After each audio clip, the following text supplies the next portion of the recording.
You're listening to Jump on the Bat-Wagon, hosted by the Watchtower Database. Visit WDB on YouTube for video essays, timelines, fan theories, and much more from the DC animated universe. And now, please enjoy the show.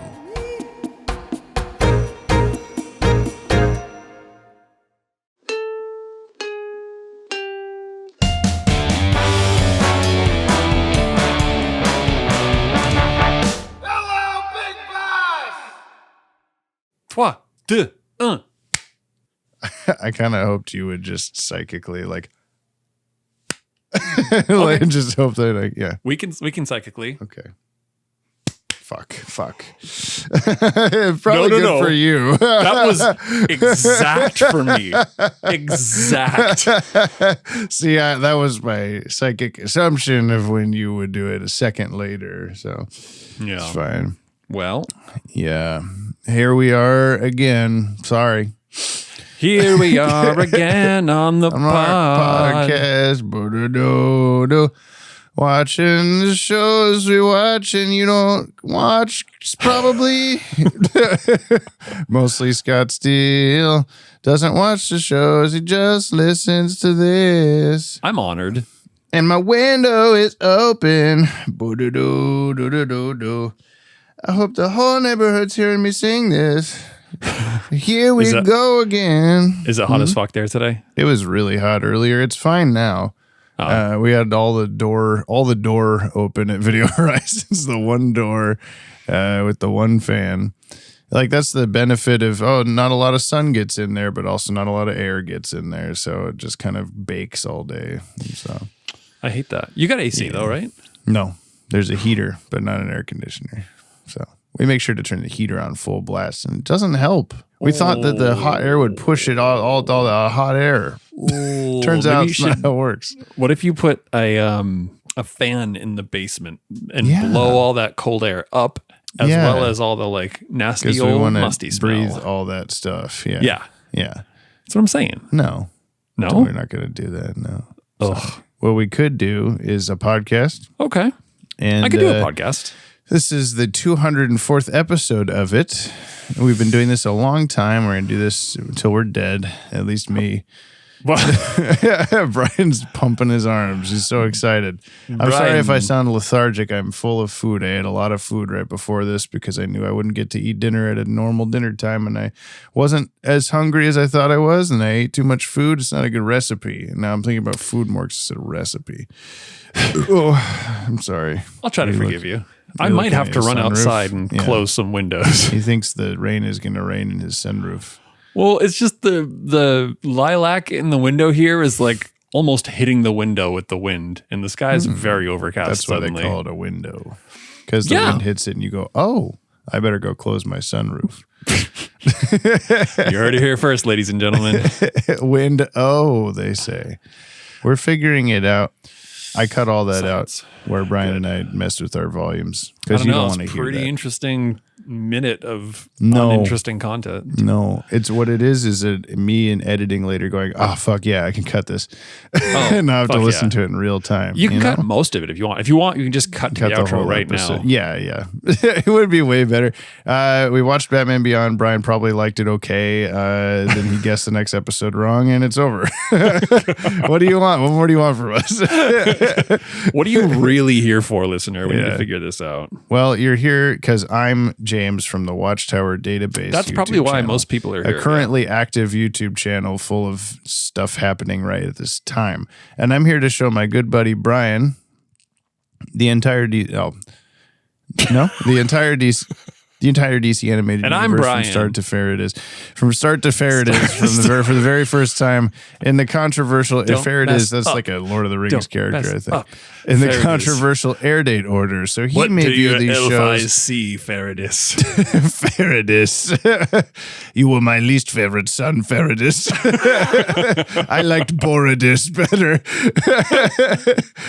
So he may view these shows the way human beings experienced them in the far gone days of Middle Earth. Today is the first time ever that Brian watches the Batman Beyond episode Inqueling. And your prediction last time, a month or more ago when we last recorded, it was Inque, and it was like a offspring spawny kind of second ink or some shit like that. And you were right, and we're going to see what that means. Okay. At the time of this recording, 6:23 p.m. Batman Beyond is streaming on HBO Max and available on DVD and 624 Blu-ray, my dog. PM. If you'd like to follow along, you can head over to watchtowerdatabase.com/resources. The link is in the show notes. This episode, Inqueling, first aired Saturday, September 30th, 2000 at 11 a.m. on Kids WB, immediately after our last episode, Aftershock. This aired number 42. Yes. The outro and the intro songs overlapped even. I mean, immediately after, I think there's probably... No. We're doing we're saving time. We had the Static Shock credits shove over to the side while they told you about like, oh, coming up next, it's a brand new Batman Beyond episode here on Kids WB, blah, blah, blah. Well, that started before the episode ended. So then when it was the credits, it was just the credits and the intro from Batman. And then you had like Jim Cummings or somebody being like, all right, it's Kids WB again. Here I am. It's a commercial. And then it went, blah, blah, blah, blah, blah, blah, and then Batman, that's about the sequence there. So you like me to repeat it? I want it to be more inventive than that. I don't want it to be the thing that it was. I want it to be crazy chaos. It's not going to be. It's going to be what I said. That's how it happened. I was there, kind of. Aired number 42, produced number 46. What did you do to Ramses in our Google Doc? I made him small. I shrunk him. He was taking up too much space. But wide. Yeah, well, it's the same width as he was, but then I squashed him upward. So, I get it. You get it. No one else gets it because I don't know what the fuck we're talking about. The writer of this episode is Hilary J. Bader, and the director is Butch Lukic. The music is Michael McQuiston, and the animation is Coco/Dong Yang. Please buy us a coffee. Person listening to this, check out buymeacoffee.com/Yoppie, YOPP. I really did have to cough. IE, linked below to send us a Yoppie beverage and access some pretty shway exclusives, like submitting episodes for us to revisit, which we've done twice now. We'll give you a shout out in an upcoming episode. We'll plug your shit as well. We'll also do a push-up for every dollar, so send us coffee for our health and your entertainment. And today's Yoppie Bevs come to us from Dylan Pollock, who bought a Yoppie Bev. How is that even possible? I don't know who that is. Says, hey guys, remember to do some kind of movie live stream thing for me and the fellow Dylan Bat-Wags. Thank you for the reminder. Remind us again. Can keep reminding us. Also, maybe if you're doing a movie live stream watch thing, you might want to have some kind of a movie podcast guy like Kyle or me or Jordan or me. Yeah, we should consider that. Have a guest or something. You're host. Right. We should have me. We should have me as well. Let's do 5 push-ups now. Okay. At this time full of food, okay? I'm not full of food. Unlike you, I didn't eat dinner. Oh, that was a mistake you knew all this time. Yeah, I'll be okay. 1, 2, 3, 4, 5. 5. My arms hurt because I was carrying a baby a lot today. My arms don't hurt because you weren't. Who has time for babies? Me. Oh, well, Jamie has time. I mean, I don't, but I have them anyway. Hang on a second. Wait just a second here. God, I don't even fucking know where it is. We're out of practice. Can you tell? It took me that long to find. Okay, let's go watch Inqueling and then fucking talk about it. I love Taco Bell. That's not true. No, you don't at all.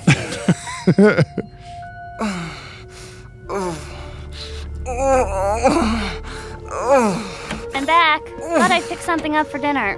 You know, if you're planning on staying for a while, I could use some help with the grocery bill. I've been a little overextended lately, and... You don't look so good. It's getting worse. There must be some cellular damage. The only thing that'll help me heal is more mutagen. You'll have to get it for me. You mean steal it? I'm not a thief. I'll talk you through it. We'll do it together. I don't know. I've never done anything like this before. I need this, Deanna. I need you.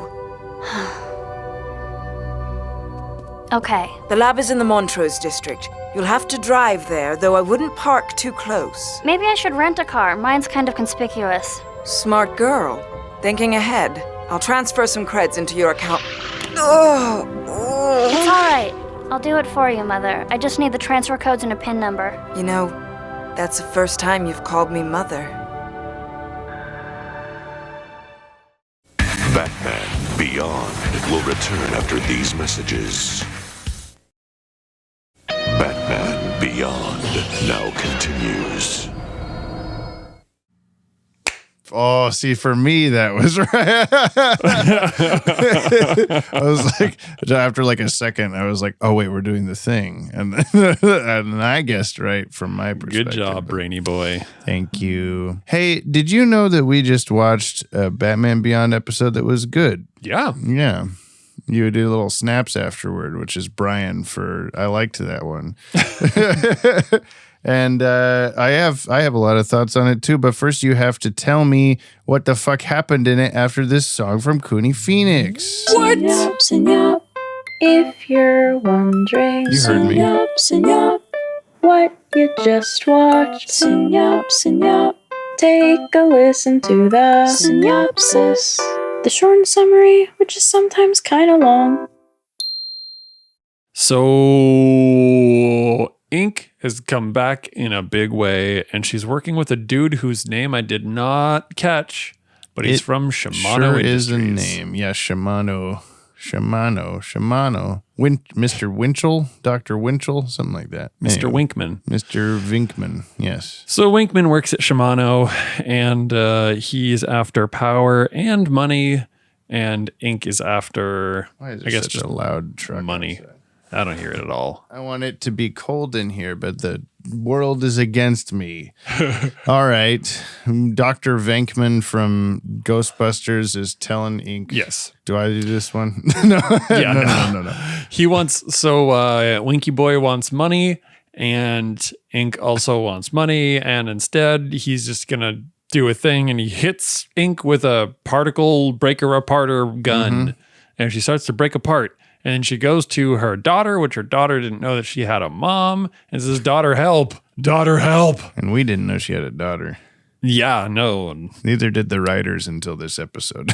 I'm assuming. And so we have spoiled daughter who's bad with money, and TLDR. She disintegrates her mom with a chemical solvent. Yeah, her mom pops. And she pops all over the place. she does. She snap, crackle, and pops, just like the audio. And then she gets scooped up by the cops, and then suddenly it goes missing. And now the daughter, who's living in like a billionaire's mansion, is like, uh-oh, what if mommy comes back? The end. And then she either does or metaphorically, we don't know. She's on the wall, her eyes on the wall. Like, that was a really cool, creative. Yeah. I liked that somehow more than the swinging lamp. The like analog, the metaphor for what, if she's actually there or not. Like, it's not a real like thing, mommy is Batman's watching. face, but no, it makes Yeah. me so mad. Yeah. For the newer listener, Brian is referring to 1,000 episodes ago and almost got him where the lamp swings and it reveals Killer Croc's face as Batman's face and then swings back and it's Killer Croc again. And Brian was pissed. He did not like that at all. So later I got him a custom action figure of Killer Croc with Batman's head. He's right there. Yeah, he's up on the wall.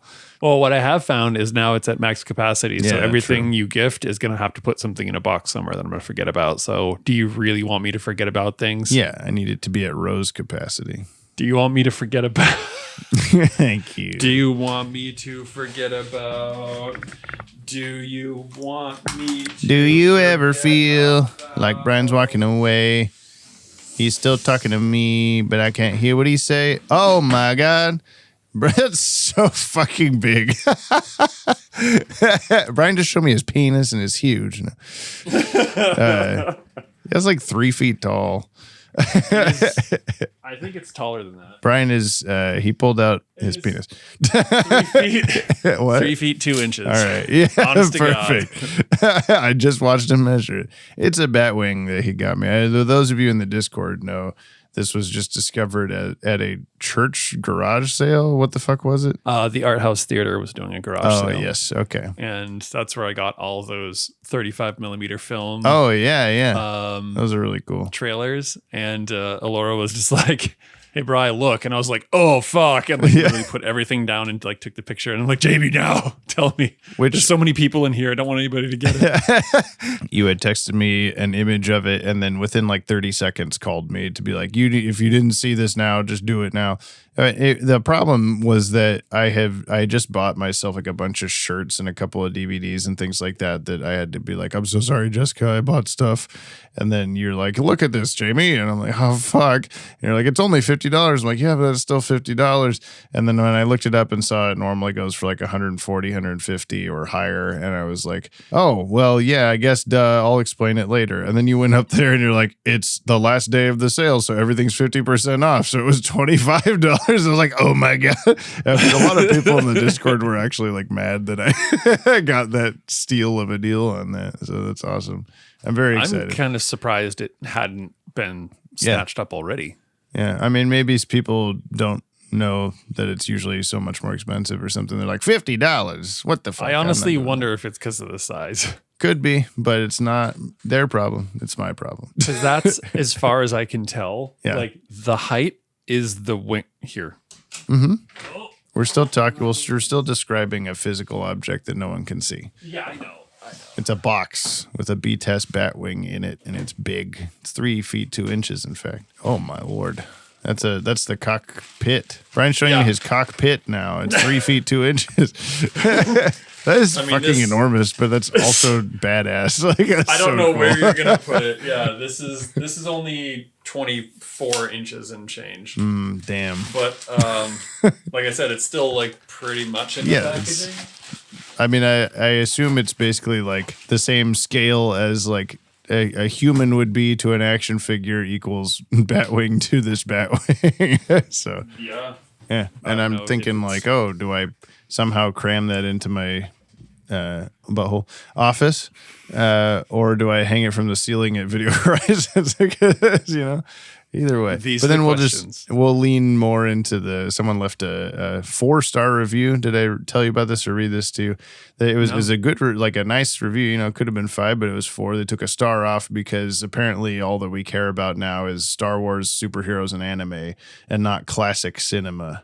We don't understand. We don't have any respect for classic cinema anymore. Do they realize that the movies like haven't changed? Yeah. The movies are all there still. And also we know this has been the thing the whole time with the store is that like going into it, I was a little worried like, oh my God, Neil, the previous owner, he was 70 years old. He must have seen so many more movies than me. Maybe in total, I don't know, but it does seem like it's not about like I was worried, oh, we're not going to be able to carry on conversations with people about movies. Like, no, we can plenty. It's just about different kinds of movies than Neil could. Like, he's going to tell you all about all the Humphrey Bogart shit. I'm going to tell you all about how it's raining outside into the Subaru. What? It's crazy windy. I wish it was windy here so I could not be so warm and sweaty, but it's hot outside. I'm not opening these windows. Yeah, long story short. But no, dude, I mean, you like went to school for film studies. Of course you could talk the classics with people. No, but we're just a little bit. The irony of it all was it turned out that the guy that left that review just graduated college. So I don't know what the fuck he's on about. And hey, guy not listening to this that left that review, fuck off, all right? Anyway, that's my official stance. The official synopsis of this episode we watched, nice Batman transition. Beyond, thank you, is the origin and shadowy past of Inque is finally revealed when her daughter is brought back into the picture. What? Sure. I guess from her perspective, but we didn't know she existed. And also I guess brought back into the. That's what I'm saying. Yeah. That would. I don't love that one. Did we learn this? I guess we did learn. Not detailed though. We just learned she was experimented on and got money for it, which was, I guess, probably presumed that she was an experiment of some kind. Like she isn't just born this way. Maybe it's Maybelline, maybe it's Inque. Did we not know her origin story? I guess not. I don't know. Hey, I was thinking that this whole time is like the crux of this episode is the exact same as the last time we saw her, where she's like, I'm falling apart and I need the juice. Someone help me get the juice, please. And then she last time tricked the person getting the juice. This time the person getting the juice tricked her. Also, why did it work so well? Yeah, and then stop. These are the problems. Yeah. Sometimes I stop and think about the thing I just watched, and I'm like, wait a minute. It has time delayed acting bleach or whatever. But no, because it immediately fixed her. Yeah, that's what I'm saying. And she was like, yeah. quote, stronger than ever or whatever. Yeah. Like the electrical thing that was like killing her earlier now just tickled her. Yeah. Why did it make her stronger? And then, that just really took some points away. Oh, man. Well, I mean, it's cartoon logic. It'll take a second. It has to go with the plot. It has to do the plot things, I guess. I don't know. But like I'm fine with like it'll take a second to dissolve her, but it shouldn't have made her stronger. She shouldn't have been able to do a whole fight scene and then start popping. She just would have started she would have gone like, and then started popping, I guess. Well, I mean, which the amount of times that Inque in this episode goes, it was a little bit more overboard than I wish it was. Come on, you can pull back a little bit, Yeah, I did really like this episode though. It was weird because must have seen this one just as much as the other. I don't think that I've watched this one very much on purpose. It's just been when I do my watch throughs of Batman Beyond with a person or for myself as a child on the DVDs, I saw this episode. So this is probably like the fourth or fifth time I've ever seen this episode straight through. Mm-hmm. But for whatever reason, the opening fight with the rocket and everything, all the way up to her going into Deanna Clay's apartment, I didn't remember. That was a brand new Batman Beyond episode to me. I didn't remember a single second of that. Like the whole rocket fight and Batman, both of them trading, since our last encounter, with each other and all that. I didn't remember clever any of quips. That. Yeah, the whole thing was just made up for me just now. that didn't exist before today. So this episode was really fun, but also I would go so far as to say it doesn't hold a lot of water. Because water. At the beginning, she's like, what if I destroy this $1 billion rocket? Yeah. Which you hired Inque. I guess it makes sense if she's sort of invulnerable or whatever, but you hire someone like Mad Stan or someone with rockets and grenades and shit to do that, not like Squid Lady the way she destroyed it, but was going in and out of it over and over again or whatever. My big thing is that she slices it essentially in half. And then it just loses its communications. It can still go through the whole still launch shoot procedure. Through 6 buildings and and truck it and a guy. Tips over and it's still not destroyed. Yeah. And it flies through several buildings and it's still not destroyed. But it finally gets destroyed when it runs in the petroleum truck, which by the way wouldn't be there during a rocket launch. Yeah, not like half a mile away. Yeah. But there's a lot of stuff like that you have to let go of. You have to let go of now she's suddenly superhuman strong after getting the solvent. Wait, no, JK, lol. Yeah. It's gonna kill her. She's exploding now. Yeah. So there's some real dumb. But there's also some really good I loved the sort of real feel to the dialogue on this one. Mm-hmm. There was I don't remember what line it was, but it was in their first fight where there's now's the moment where I say a witty quip. And I think it was Inque didn't manage to get through it without getting hit by something. Yeah. And I'm like, that's brilliant. Cause in real life, it wouldn't be you wouldn't pause in the middle of a fight to have somebody say aha, now it seems as though I have the upper hand. Yeah. You wouldn't get that. And it was nice to see a couple of those, there's that one. And then the fight at the end where Batman has the exploding batarang. She's didn't you learn anything? And then blew up again. Yeah. No, those felt very natural, but then it was also mixed with moments where people got interrupted or did a similar thing, but the animation was a little behind what was happening. So it was an example of this, the very end, Deanna's on her sunbathing chair thing. And she's like, go away, butler guy. And then Batman walks up and she says, her eyes are closed. And she says I said, go. Oh, And then she opens her eyes and looks at Batman. And it's like, what do you didn't even see him yet. So it's like, okay. Like, just didn't time that very well or whatever. But I guess I just felt like recent Batman Beyond episodes that we've been watching have been kind of samey and whatever feeling. There's nothing groundbreaking happening. There's not a lot of difference in feel or art or whatever. It's just like, we got all the really good ones out in season 1. Season 2's been whatever. Here we are with like 11 episodes left or whatever it is. And we're like, okay, just kind of finish the show, I guess, whatever. Like, that's how I've been feeling anyways. It's just losing steam a little bit, but it's still cool. And this episode, I guess, was kind of refreshingly slightly back toward the season 1 coolness of it still has a little bit too saturated digital color and that kind of stuff. But is she going to win, or is the daughter going to betray her? Is she going to kill the daughter? Is she actually dead? All this kind of stuff. And then just art wise, I also just really liked, like, I've been watching a lot of Ghost in the Shell recently. Oh, okay. Just very like the movie from 95 and then the show from early 2000s. And there's just a lot of very like lived in feeling cyberpunk retro futurism kind of shit. And this episode, like, I don't know what it is. It's felt like there's been a lot of daytime Batman Beyond episodes lately. We finally had like a nighttime Batman Beyond episode again. And just looking out the window at the building paintings and stuff like that was very like, yes, okay, this is what it's supposed to be. I don't know. Yeah. It did feel like a return to what we had. Inque return. A return of the Inque. Oh my God. Here she is.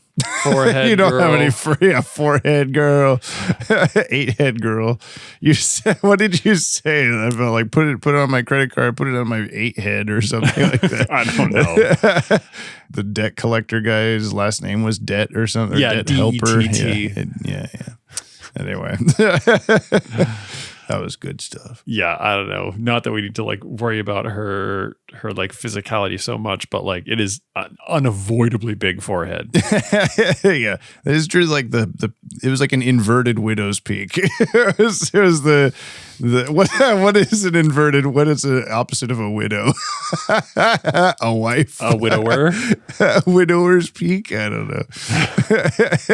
I'm trying to make this the subtitle somehow. Inverted widow's peak. Husband's hairline. Husband's hairline. The husband's hairline. Get it while it's hot. If a widow is a woman who lost her husband, then the opposite would be a woman who lost her widow. A husband is a man who didn't lose his wife.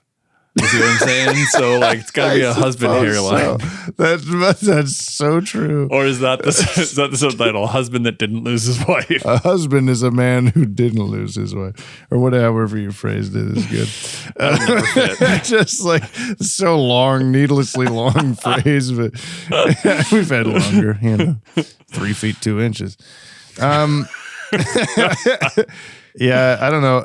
It was a kind of basic plot, though, of like as soon as she says like, oh, yes, I did the experiment. I have so much money, more money than you could ever imagine. And we already know this girl needs money so bad. And so it's like, okay, so she's obviously going to betray the mom and take the money. I think I would may be saying the same thing as you. I wish that Batman didn't save her. Yeah. I wish that she got murdered by Inque. Like fuck you. You don't get. I mean, maybe she does off screen after the episode. I don't know. Depends on if that was real or not. I guess.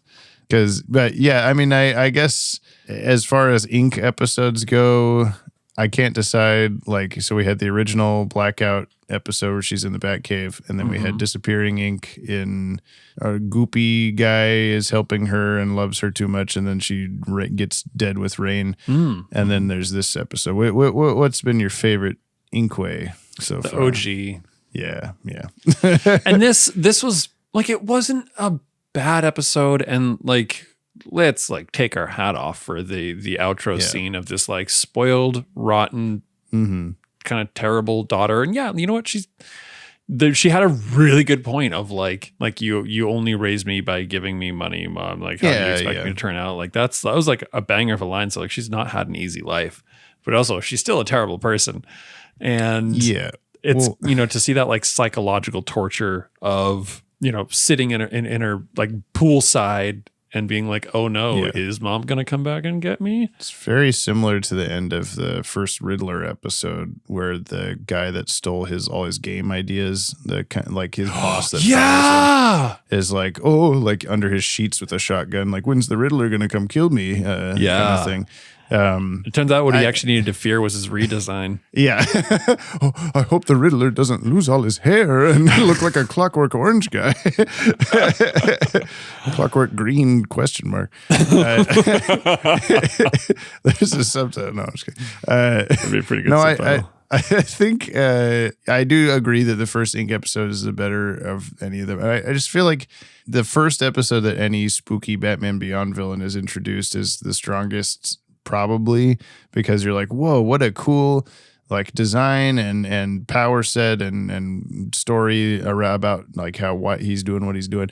Maybe Babel was a better Shriek episode than the first Shriek episode, but most of the time it feels like oh, you're going to come back. Now what's that guy doing? And he's just kind of doing a slightly weaker version of the last thing he was doing. And it's not a lot. Has there been anybody Joker, I think, has had a lot of staying power as far as like return characters go. Yeah, he just has the most chaotic, like you can do whatever you want with him. He anything that you make the Joker do feels like, yeah, that's something Joker would do. But if like Penguin did one of those things, like, but that's not a Penguin thing. He's got to just do the same two things over and over. Just walks in and makes chicken noises. Yeah, that's all he does. The very first thing he ever did, and that's what we'll remember him for. Yeah. Oh, God, that was beautiful. It's the Penguin. Caw-caw! He said, cock-a-doodle-doo. And a cock-a-doodle to you, good sir. Yes. And a cockle-doodle to yoodle. All right. The cast of this episode is Will Friedle as Terry McGinnis / Batman. Yeah. Shannon Kenny as Inque. We have Azura Sky as Deanna Clay. This is her only DCAU acting credit. She played Cassie in Buffy the Vampire Slayer was her big thing, which I don't really know very well. And Darla on Riverdale is more recently. But again, I know that even less. Yes. Cree Summer as Max. Peter Mark Richmond as Winchell, the guy with the gun and the suit that's puke green. He was previously Charles Baxter in Riddler's Reform, who's the big Monopoly-looking guy who's like, hey, have your toy company with me, Mr. Riddler. And then he was also Guardian number 1 and Abin Sur in Brightest Day. Oh, wow. Abin Sur is the pink Green Lantern that dies and gives the green-pink lantern. He's the green-pink lantern. Lauren Thomas Dana Tan, who we thought for a second might have figured out that Batman's Batman, and then it was just her going, since his dad died, he needs a dad. Like a weird, like why was it aimed at such a like, oh my God, maybe she figured it out. And then we don't get to see her ever again. We just have Max going, oh, don't worry, audience. She doesn't know. She's still stupid. That was kind of, like, you can imagine like Max being like, so what did you mean by that exactly? Not for any big reason or anything. Just chasing her down the hallway. Can you said this earlier. Why are you so concerned? Yeah.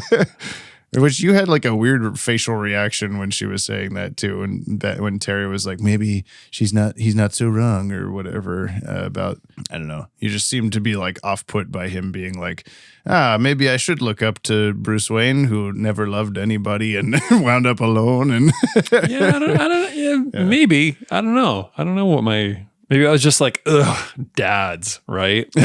Am I right? Yeah. Anyone who is a dad sucks. We have Clyde Kusatsu as Mr. Fong. Who the fuck was that? He was in the beginning. Oh, in the rocket launch or something? Yeah, he specifically said Mr. Fong. Mr. Fong. Okay, I'm glad you heard Mr. Fong. I did not. Mr. Fong can moo, can you? He was previously Dr. Cornell in Little Girl Lost, who said, hey, look at this globe in my school. There's a comet. Coach Fitz in Rebirth, I saw you spit in your mouth. Get out of here. Mr. Tan, Dana's dad in Rats, don't you wear that dress out of here. You'll get kidnapped by a rat man. And then she was. Can't believe you have these lines in your head. And Jimmy Lin in Sneak Peek, who has said, I'm a really stereotyped looking Asian guy that Ian Peek is like, hey, I'm looking at you through a wall or something. And last is Efren Figura as Repo Man. Efren Zimbalist Figura. Jr. Bit parts in Modern Family, Castle, Star Trek Enterprise, Rocket Power, Wild Thornberries, Walker, Texas Ranger, The Love Boat, and TJ Hooker. He didn't have anything big he ever did. He was also Repo Man in Batman Beyond. Here to reap havoc. I got a few trivs for you. Let me hear them.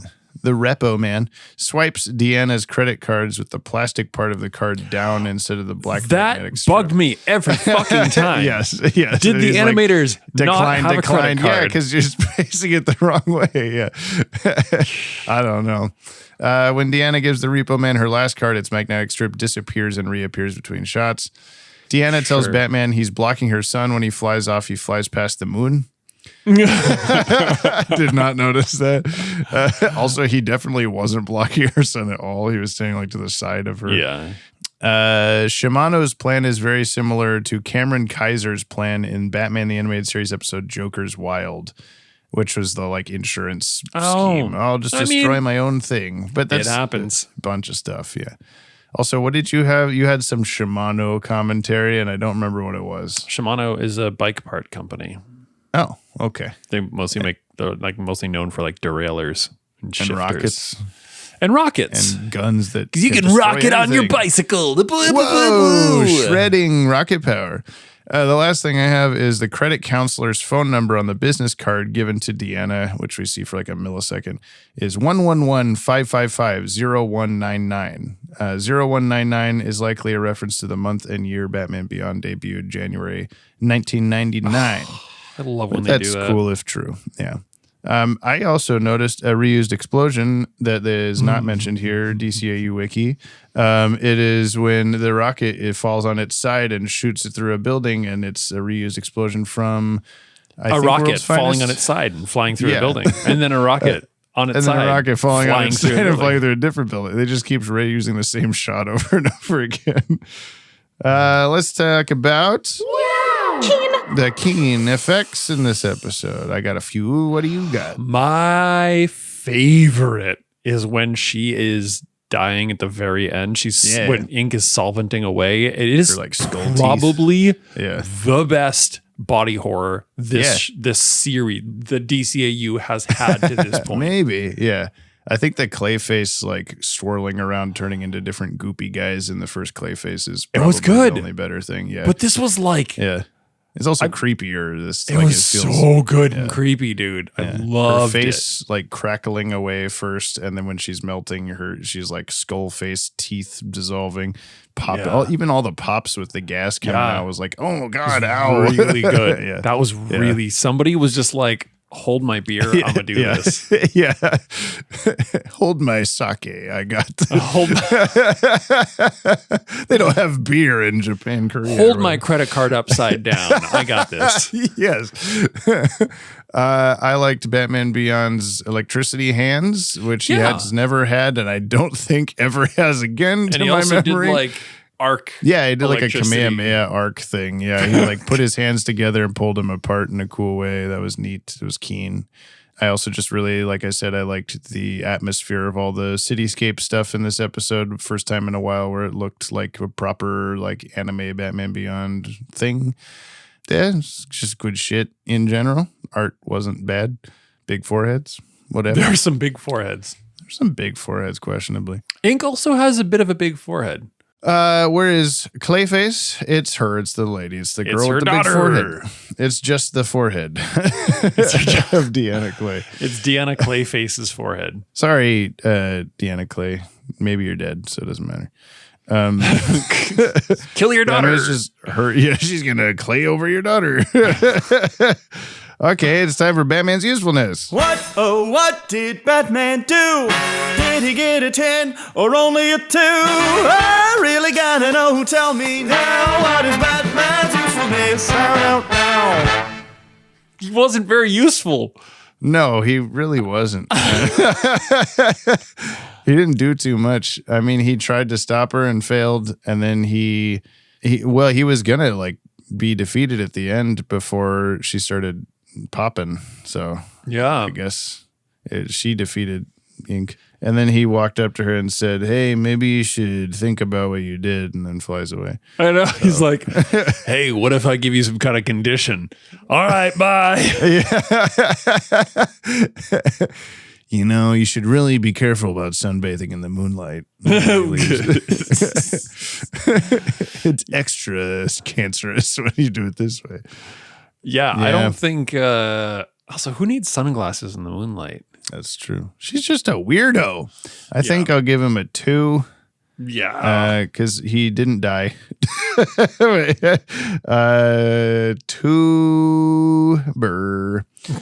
2 ink hands that she can't keep as hands, and then they fall over.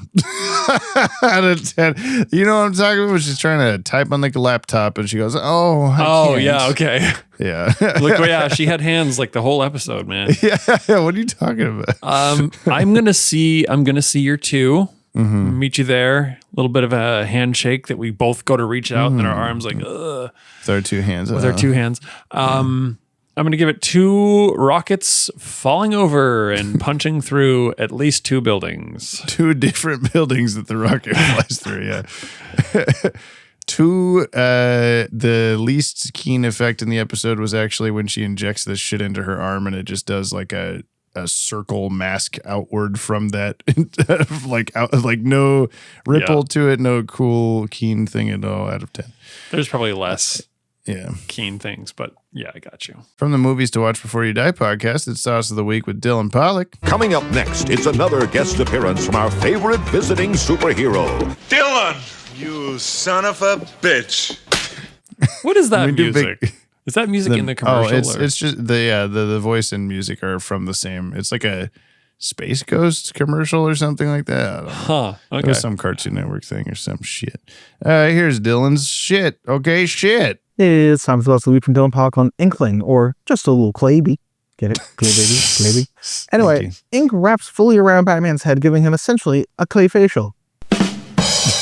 Also, Max says at one point, "It sounds like you two have some kind of history, and I just wanted Terry to go, she has technically been inside of me, but don't tell Dana that." Also, I kind of appreciate that a lot of the most evil villains of all of these shows are just businessmen, because nothing is truly as evil as corporate greed. Speaking of greed, should Deanna have any loyalty to Ink at all? I kind of don't blame her for her actions one bit. She doesn't really have any familial relationship with Ink. Also, we find out Deanna's last name is Clay. Deanna Clay. Ink is related to Clayface. That's the new headcanon. Also, I love that we at one point get Terry just stuffing Ink in a sack like she's leftovers. Does he drop her off at prison in a plastic baggie or a Tupperware of some kind? Now, it's time for the question league. Jim's favorite part. Thank you. Who's the worst hero or villain parent? I mean, it's got to be Omni-Man from Invincible, right? Or maybe Trigon. I don't know. There's a lot of bad ones. You tell me. Okay, I love you. Bye-bye. I love you, Dylan. I love you more. I don't know. The worst. Blight, I guess, was pretty bad. Like when he's like, my son, who looks just like me but younger, you have done nothing wrong, but I just hate you and I'm a skeleton now, so fuck off. That's what he said. Did he say DCAU specifically or just no? Because he mentioned an Invincible guy and then a Teen Titans guy. So, what about the parents from Home Alone? Is Macaulay Culkin a villain? Are they the villain? I guess the child doesn't have to be a villain. It's just the parents being a villain. Can you count? Are we counting fur babies as children? You will. Yeah, I will. Fry from Futurama.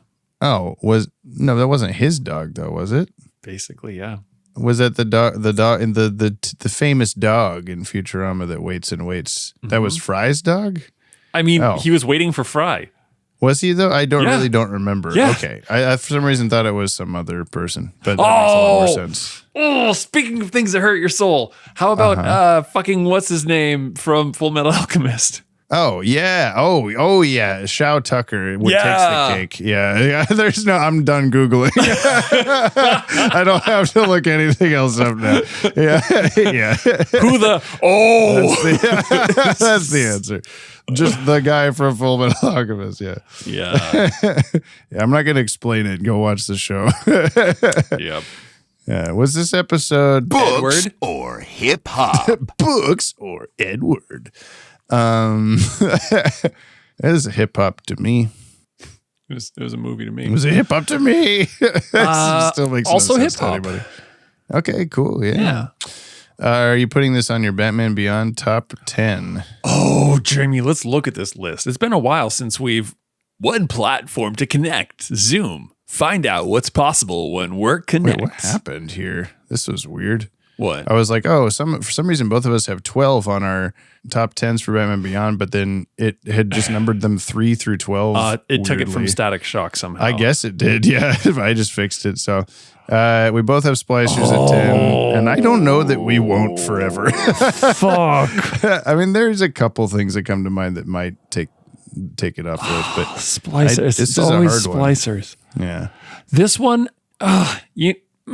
no, I'm saying no. Okay. Because the plot wasn't that good. There was a couple of those big snafu things that I'm just like, no. Took you out of it. You were immediately mad. You're like, what a good episode. And then the first thing we recorded was you going, hang on a sec, this sucked. There was really good to it, but yeah. I feel like I said, there's been a lot lately that have not been as great. This was pretty good by comparison. Yeah. But then I'm looking at the list and seeing that I've got like Eyewitness, April Moon. We both have Eyewitness also, but like those have been latter half Batman Beyond episodes, and so I'm like, okay, like that's not so bad. Like doesn't mean that there's never going to be something else on this list that we're watching. yeah. But I don't think I'm putting it on there either. I think it's still what it is, which let me read my top 10 in reverse right now because we haven't done it in a long time. I got Splicers, April Moon, Dreads Moendel. It's just Dead Man's Hand. Hooked Up, Eyewitness, Babel, Gollum, Shriek, Meltdown, and at number 1, Rebirth. And then you... I have Splicers, Hooking Up with Dylan Pollock, my dog, April Moon, Eyewitness, but spelt like it's like a 1990 or, well, 2000s iPod. Babel, Dim Gamesman, Gollum, Meltdown, Shrek, and Rebirth. Yeah. I don't think I have... Do I have Mind Games? I don't have Mind Games. You don't. You got mine. I got Mind Games with me. Yep. All right. Yeah. Well, now we do the mail or something, okay? You know what? That is okay. I'm here to support you, and it's okay. Yeah. This is the first time since adding the orchestral hit Tony Hawk You Did an Achievement sound. I've been doing that every transition out of the mail or into the mail since we started Static Shock. But this is the first time that we're not going to go to the future to do it. But I would just like to just put the sound in anyway. Okay. Anyway, I feel so accomplished. You did something. You altered the podcast for the better, I think. Probably not. It's the mail, and here's the mail song. And then when I tell Brian the name of the next episode, he tries to guess what it's about after that. That yop. That one small extra yop, put it over. We drop What'd we drop? our weekly yop. Oh, yeah, those. Into the comments box. Oh! There sure was a lot. Now Jamie's mad. Too bad we're all At least I am. just Dylan Pollock. No, it didn't work so well, but... So I'm sorry, Kimmy. I started on the wrong note, and I just kept getting worse. Did any of you go see Kimmy at the T-Fest? Oh, yeah. I did. I didn't. If you want to reach out to us like the Fire Hand at the end of World's Finest Part 3, you can send a short ass email for your ass or a 60-second voice message to batwagonpod@gmail.com or leave a comment on today's episode on YouTube or Spotify. But please don't spoil anything past this episode for Brian. Please. Okay. Zerd Games, which was one of the first few that gave us coffee money, Hey, that's me at the time code. In reference to last episode, there actually was a Lil Batman show on YouTube back when I was a kid in the 2010s. Sorry, I'm going to stop right there. It was just a kid and his parents dressing in costumes, doing dumb shit and recreating movies on a budget. It had a Hulk crossover with Batman and shit. It was awesome. Well, I will have to check that out at a time that I'm not recording a podcast. Why would you ask me to do that while I'm recording a podcast? Oh, God, the nerve of some people. Can't even doing that. I can't do it. Lock D says, if I had a nickel for every time a Batman Beyond villain's mutations became unstable, so they reconnected with their previously unmentioned adult child with whom they had a strained relationship, and then the child agreed to help them, only to do a villain turn themselves and conspire to have the powers is to have their parent killed in a plan that appeared successful, but then Batman showed up at the end to imply that the parent villain is still alive and will return to get revenge someday. I'd have, hold on, checking. Yes, it's 2 nickels. Wow. Yeah, I guess so. Good job. It's just this episode. It's just Ascension again. Ashley Touchin, I distinctly remember that this episode taught me what electrolytes are. It was Aftershock. Imagine my disappointment when I found out that Gatorade won't give you superpowers no matter how much you drink. Please, I hope you didn't drink too much. M. Drew, 1 boomer input on f-stop. Okay, baggy pants are one thing, but baggy boxers are just going to end up around your thighs and be both useless and highly uncomfortable. Yeah, I mean, it was the style at the time. I don't know how else to say. I got to be honest and say I miss those days. A little bit. I don't so much prefer the boxer brief. Yeah. Lifestyle. No. Do you wish you could? You can wear whatever you want, man. Bro, they don't make them anymore. I mean, I think not? you can find them online, but they're just. No. And most stores are just briefs, yeah. Oh, yeah. I have never been, I was a boxers guy for like a week in high school, and then it was like they bunch up too much. I prefer them to be taut to mine legs. Yeah. Okay. No. Okay. Tony Arezzo. Neither Stan Berkowitz nor Dwayne McDuffie need me defending their storytelling abilities. However, for all those complaining about the number of bang babies trademark symbol, it was caused by a gas. Gases disperse. It would have been inhaled by those in the immediate vicinity and surrounding area. You'd think those who can accept that a stranger from another planet can fly, or that dressing up in a leotard, cape, and cowl strikes fear into the hearts of criminals, would be okay with a metagene activating gas not being limited to a 500-foot radius. This is like directed right at us or some shit. There's people, it's a 4-star review. They don't like classic cinema anymore. I mean, there's a certain point in time where you gotta draw a line in the sand with this sort of thing. And we're going to suspend some of our disbelief, and we are going to aggressively call out others. We will pick what we're mad about and stay mad about it the whole goddamn podcast. So get off our backs. On Leather Wings, good episode. This is from Ellie Fernandez. I have now caught up. Does the splits. Note, I cannot do this in real life. Help. Hello, Buck, Cluck, and Joe Higashi from King of Fighters. Ellie here, all caught up. Don't know how to describe the feeling of being jump scared at 3 a.m. while half loopy from insomnia, but my own emails being read out loud. Really happy y'all like my name. Thank you, by the way. It was something I used to get bullied for. Oh. Don't. What? And wow, got something on the soundboard. Getting a good grade in listener is something normal to want and possible to achieve. I'm so glad Brian's liking Static so far. That and Batman Beyond were my shit growing up. In the year 2000, I was a first grader, but also a full year younger than my class. By the way, if James's calculations of the timeline are right, Terry in our current day and age is old enough to be playing Roblox and making 6-7 jokes. Now you get to live with that information too. Anyway, that's it. Stay yappy. Yeah, I do know that because my kid will graduate the year Batman Beyond starts, so I kind of have just a visual constantly of roughly slightly younger than Terry McGinnis, or slightly older. Yeah. I'm sorry. What in the math did you just say? Your kid will graduate? My kid will graduate high school the year Batman Beyond starts, takes place. Oh, okay. Yeah. I was like, he'll graduate high school in January 1999. Come on. Keep up. Yeah. From Lanola Cola, talk about the Super Cape. Inqueling, a.k.a. Ink's daughter, is Clone High's Joan of Arc. They wow. Inque is batting 3 for 3 with amazing episodes. One could argue that Inque and Deanna's dynamic and Deanna's betrayal was cribbed from the episode Ascension with Derek and Paxton Powers' dynamic. But I appreciate that there was more time to depict Deanna more sympathetically compared to Paxton, and the ending really gives me chills with the ink eye reveal, and it reminded me so much of Riddler's first episode. If you're so smart, why aren't you rich? I'll get back to y'all faster than Deanna trading in her Neo-Gotham apartment for a Shui mansion until we up again, whenever again is. Thank you. Yeah, she really did just suddenly have a mansion now. She just bought it from someone else, I guess. Now, what do you think that time change Well, Bruce was? Wayne wasn't in this episode, so she just purchased Wayne Manor. Yeah, that's why Batman was so easily able to find her. Hey, you're in my house. Your mom might be here soon. Okay, bye. I told your mom where we live. Yeah. She already knew. She already knows. Yeah. This is from Tony Salerno.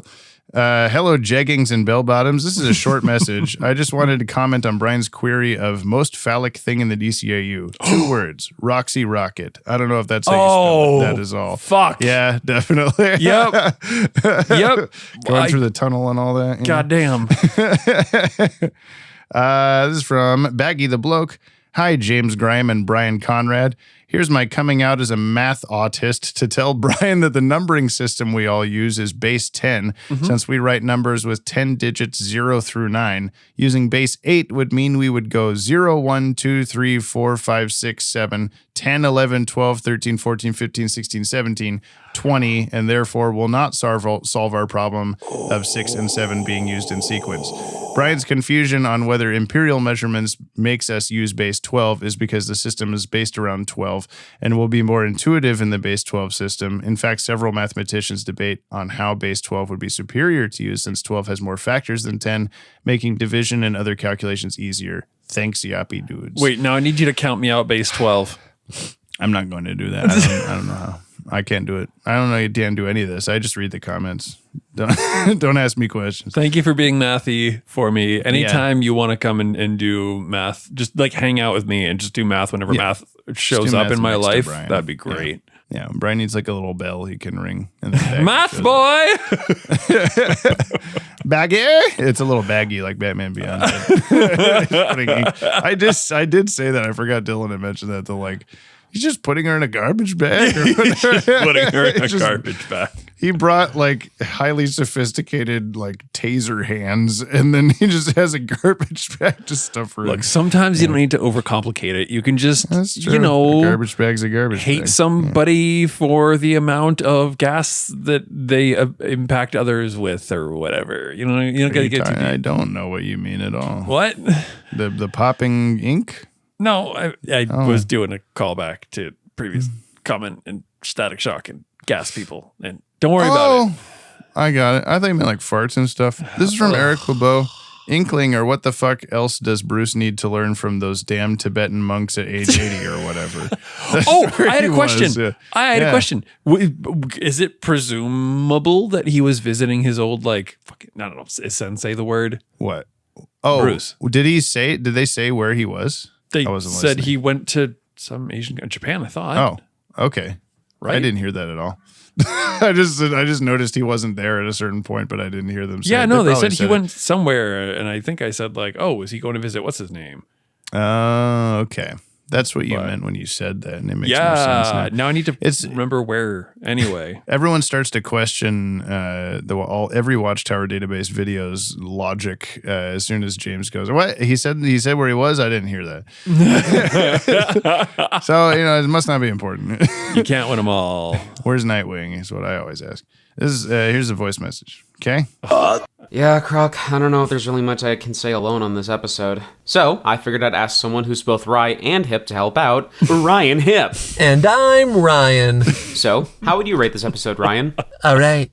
Yeah, same, honestly. There really isn't too much to say about this episode other than Deanna feels like she's kind of an afterthought in the overall plot. Also, am I the only one who thinks she looks like Joan of Arc from Clone High?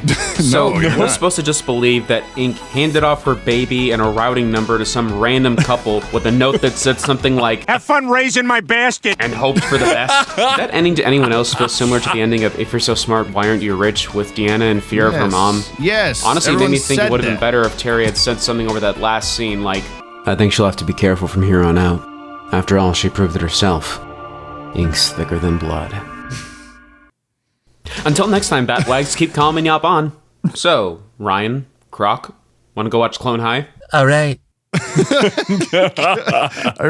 hope that you like asked Ryan to say a bunch of stuff, like a really long answer, and then he just happened to say, all right, like he always does, and then you just clipped only that.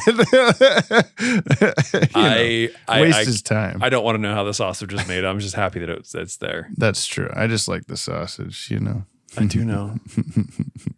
I know what you mean with your blue purple hair. Thank you. This is from LexCorp Cares. LexCorp Pride. Oh, yay. We get one of these again. Oh, God. Hey, bestie. Happy Pride from LexCorp. Once again, we are celebrating the LGBTQIA plus community by launching a brand new gay initiative over here at LexCorp.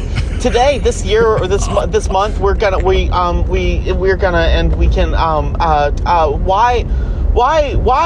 didn't we know about Bang Babies? Why didn't we know that was happening? Why did it happen in Dakota of all places? We love mutating people. No one texted us, no one called us, no one emailed us to let us know that we were going to just explode a fucking shit ton of mutagens out. So you know what? Maybe we'll do our own. Maybe that's our Pride Month initiative, and it's going to be gay, because it's Pride Month. So it's going to be like, I don't know, like fucking poppers. You're going to do a popper, and then you're going to turn it into a raccoon man, and that'll be fine. And we're not missing the mark. We're on the mark. We're on the mark. We're on trend over here at LexCorp.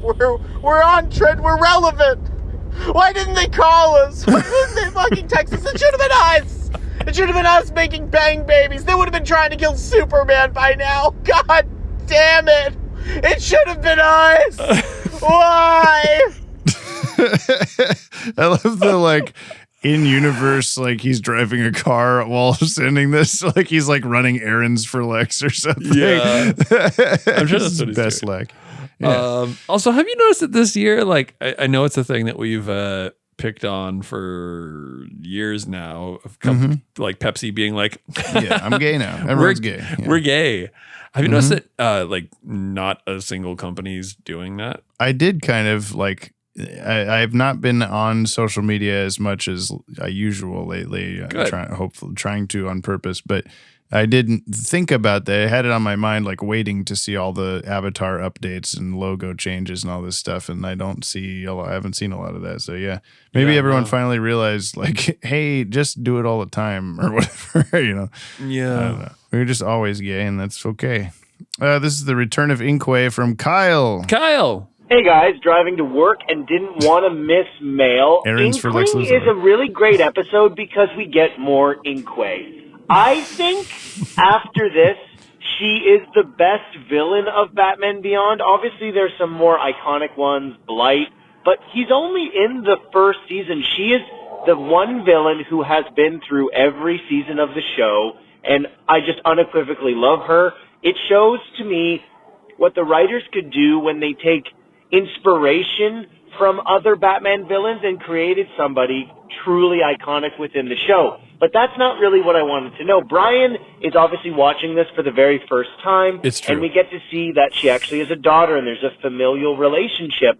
Brian, if you could pick one of the Batman the Animated Series villains to have a kid or a grandkid that would show up in Batman Beyond, who would that be? Obviously, I don't know if Clayface technically has children, but that would feel maybe more on the nose after watching Inkling. So who would you pick? And James, yeah, you're there too. Maybe you want to contribute to this. See you guys. Bye. Sewer King. Sewer Prince. This is what I want. I want someone to carry on his lineage. Yeah.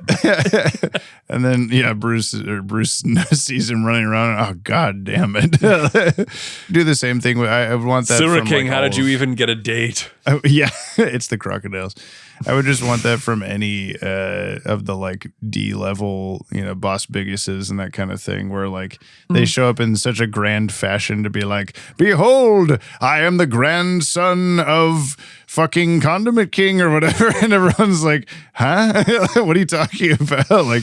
Not legendary. There's the Joker's gang. They're like, the Joker was a big fucking deal and everybody knows him. But then there's this I'm Nostromo's daughter.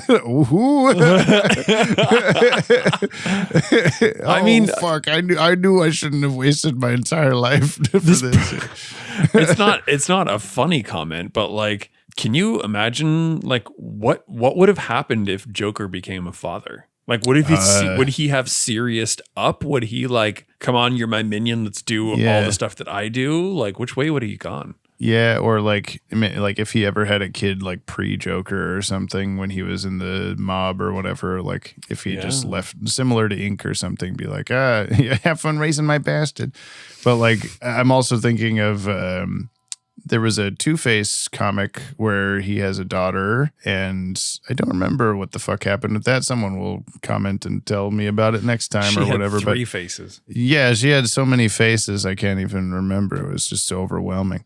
But it's happened where like a famous bad guy has a child. I know that was a big thing that the people making this show really didn't want to do. Like from the beginning, they're like, we're not going to do like, it's the Penguin's son or like it's such and such beyond like Batman and just make up new guys instead. So I guess I'm glad they haven't done that. It would still be cool, like to have someone show up and have been the offspring of an old villain, but not realize it, I guess, kind of like Deanna, but not just be introduced and killed off in the same episode or whatever. Like, I don't know. I don't know who I would want that to be, though. Poison Ivy. Like, makes the most sense. Yeah, I guess so. But would she ever let a man do, No, she'd make her own. Make a plant baby. She's done that already. Calvin Evans. This is Dear Brian Ling and James Ling. I wanted to applaud James's use of the Kids WB bumpers during the Aftershock pod episode. This is something I edited in that you didn't get to hear, but I did do the thing that we were joking about this episode where it says like, coming up next, it's Static Shock. Like I do this whole thing just because I realized I used to do this on Watchtower videos where I would play like little Toonami bumpers or something around the moment that I would put an ad in the video as kind of a way to alert you like, hey, an ad's about to happen, and it was a fun little callback and nostalgia thing. But I haven't done that in a long time, and it also like kind of, here's your chance to click away from the video if you want kind of thing. So I just, all the reasons to not let people do that. But then I thought, that could be a really fun thing for when I place ads in the podcast is to just like make it a little more interesting. Mm-hmm. I asked people, hey, did you like that? And they're like, yes, do it again. So I'm going to keep doing it. Hopefully it happened this time. I think the energy of those ads is a good mix with the two of you Bat-Wags' commentary. Bat-Wags also has asterisks in it as if it's a slur.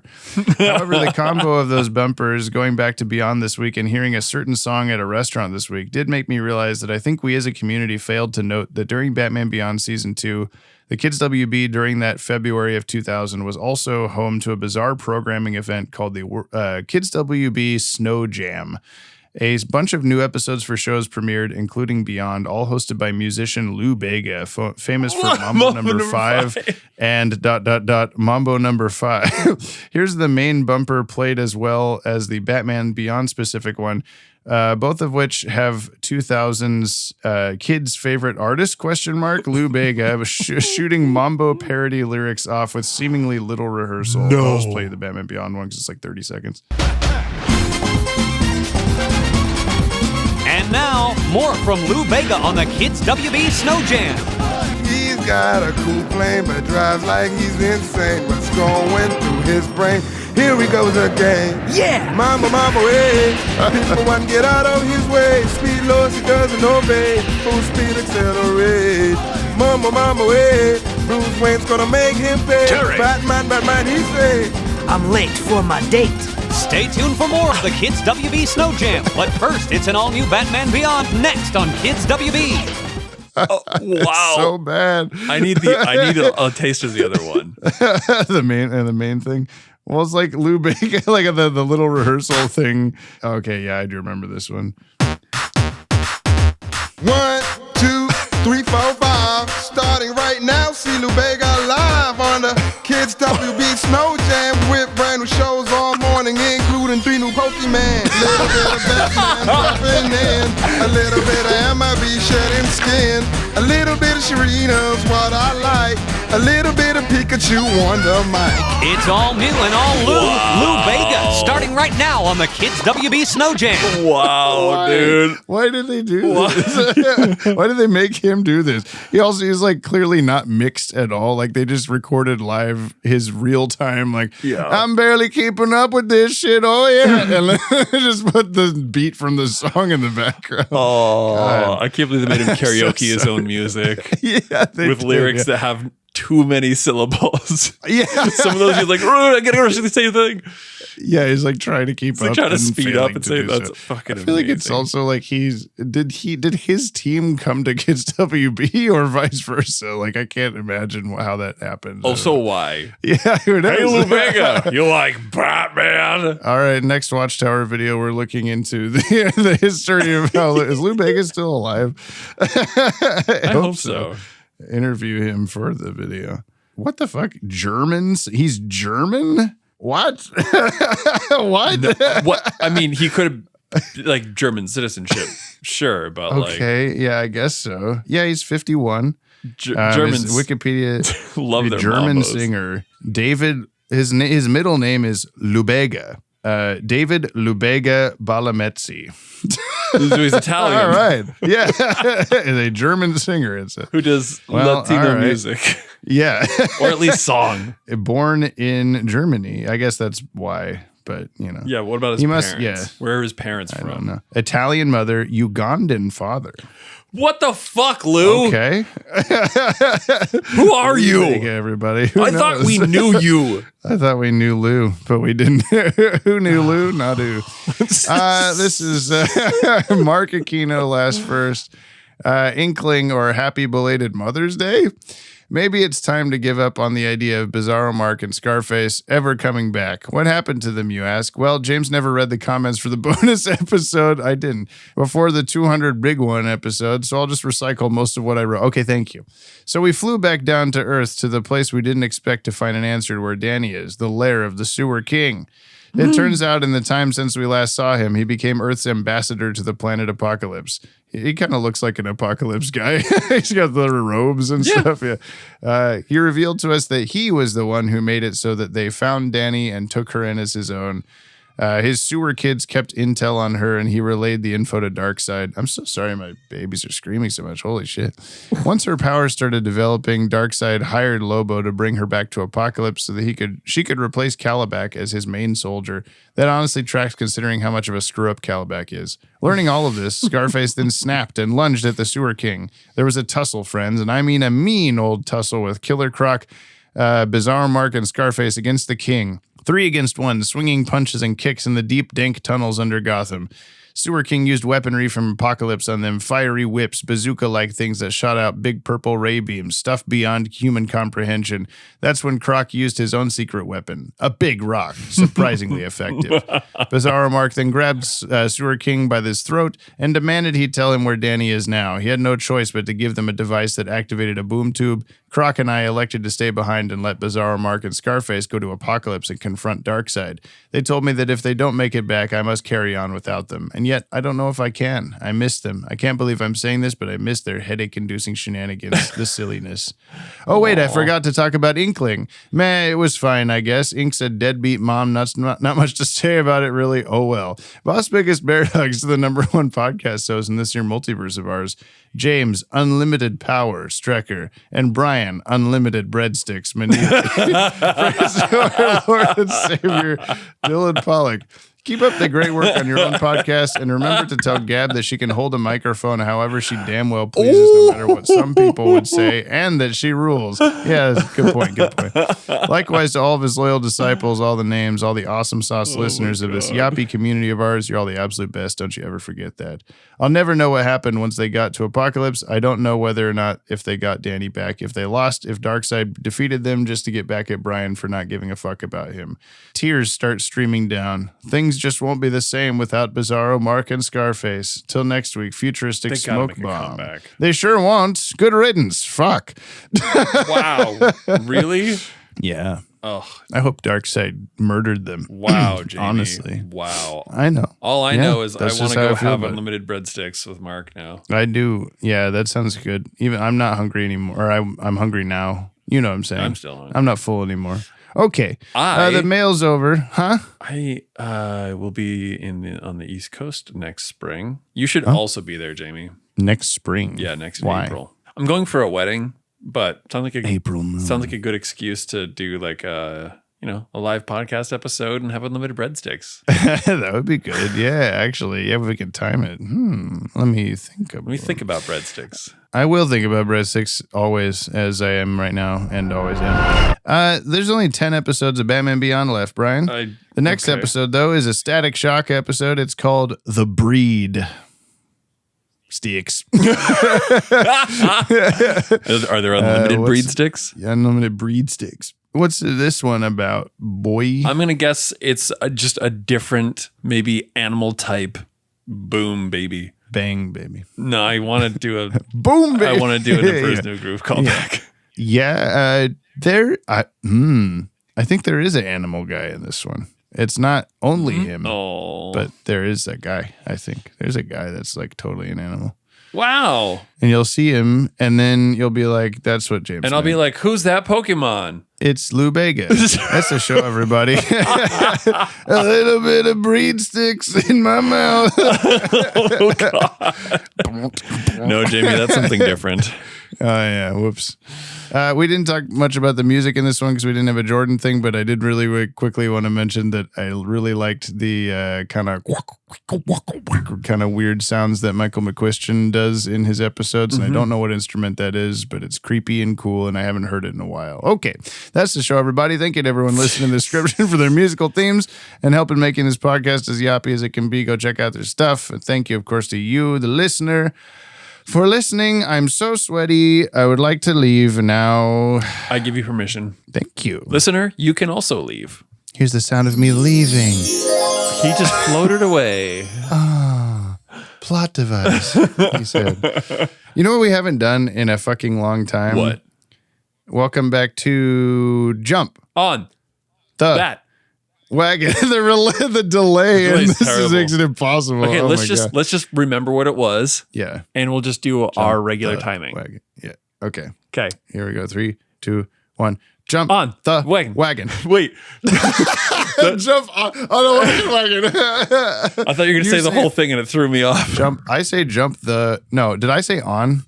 I say jump on the wagon. You say on bat. On bat. Yeah. Yeah. Jump on bat. The wagon. Nah, fuck. 1, 2, ready, go. Jump on the wagon. I said whack. No. We have to get one right before we can leave. It's the curse. 1, 2, ready, go. Jump on the wagon. Yeah, I did it. Did it work? I hope, God. You know what I could have done is just had us each say the bits and then I edited it. But that wouldn't have been sincere. Truth. So unlike this departure, which is super sincere. Blah, blah, blah, blah. Yes. Breed sticks. Bye-bye, Lou Bega. I just want to play Mambo number 5 the rest of the episode. Thank you, Simmons. That will be all for now. I said that will be all for... Oh, it's you.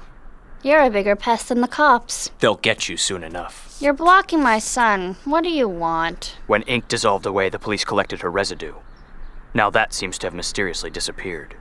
Why should I care? She's dead. She's been dead before.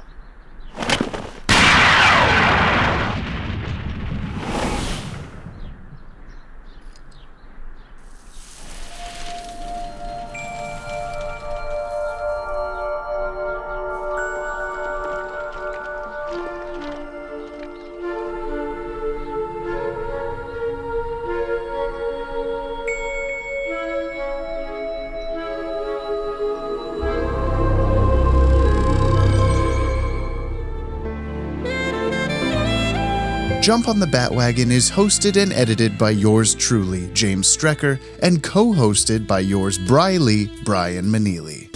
This podcast is brought to you by the Watchtower Database, your one-stop shop for all things DC Animated Universe.